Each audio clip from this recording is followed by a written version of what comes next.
Hi, I'd like to tell you that if you're following Christ, or if you are about to follow Christ, or you've been called and you want to answer, do know that it's not going to be easy, but you are going to have the peace of Christ that goes beyond understanding with you.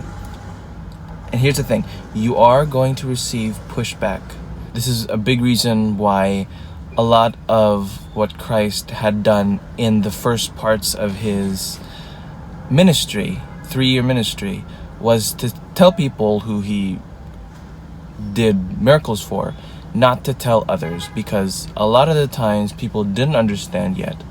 And especially at the beginning, the devil will use other people to go against you, or to ruin momentum, or prevent momentum from happening in the first place. And especially in the beginning, it's pretty easy for us to be discouraged. Now, I don't want you to be discouraged by this, because a lot of the things that happens when we're in a season of responding to his call and trying to do his will, during that season, we're going to experience hardships, trials, and I mean, like, there's a lot that's going to happen that's going to reshape your mind.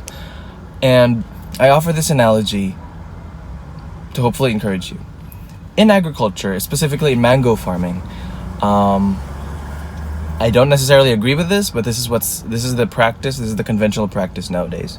Of course, assuming that the mango tree is an adult, it's bearing, it isn't young yet, it hasn't been planted, it's already been planted for like the past 2-3 years, or 4 years, I think. It's bearing regularly. Now, what they do is, they keep water from it for like 3 weeks, they don't water it. This stresses the plant, and then helps the plant it gives the plant's biology sort of the impetus to feel, hey, we're in survival mode, there's no water. So what happens when a biological creature is in survival mode? Evolutionarily, what happens is it's going to want to reproduce so that its species does not get extinct. That's literally what happens to all of us.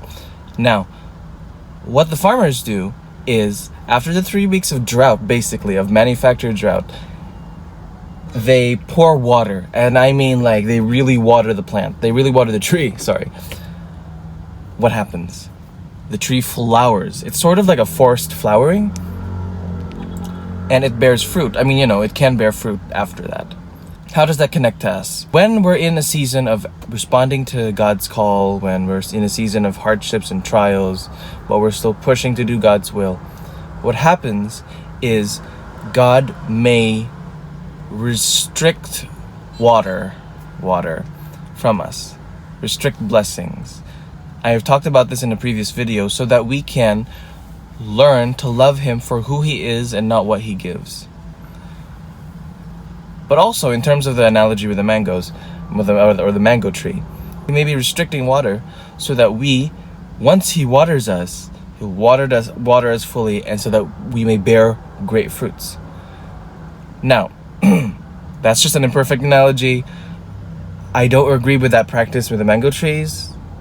It's not really the best thing to do, but it still stands. When you're going through trials, especially when it comes to trials that have to do with, the sort of the typical obstacles that you go through when trying to follow the will of God, know that it's all part of God's plan. He is with you in it, and he will reward you whether it be on earth or in heaven. But that's it for me today. If you like this video, please do subscribe, share this with someone that you think might need something like this. Thank you so much for watching. God bless.